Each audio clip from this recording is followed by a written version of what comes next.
Thanks to the popularity of zombie-themed television shows and movies, everybody knows that getting rid of one of the undead menaces requires destroying or removing its head.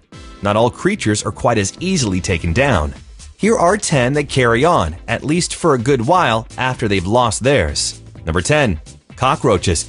As their blood doesn't circulate all that quickly, they have ample time to seal off the wound before excess vital fluid loss occurs. They also don't require the use of the brains in their heads, as they have backup systems. Number 9. Chickens. The birds are famous for running around after they've had theirs cut off, but one in particular managed to do so for a really long time. He came to be known as Miracle Mike. Its owner would feed it daily with a funnel and syringe. Miracle Mike even made it into Life magazine.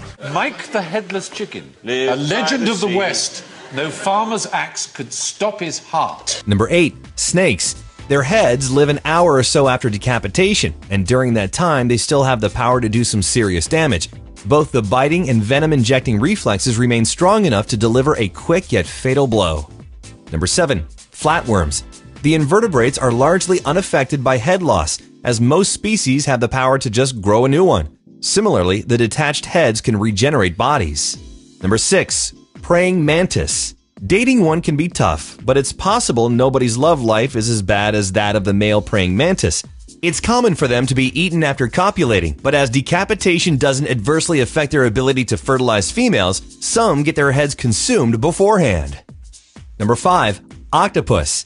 The sea creature's 8 arms don't completely rely on a central brain, as each has a bit of a mind of its own. Individual tentacles are packed with highly capable neurons, allowing for continued responses to stimuli even after the appendages have been removed. Number 4. Flies. The female ones of certain species have been observed preening, walking around, and flying for days and sometimes weeks after being rendered headless.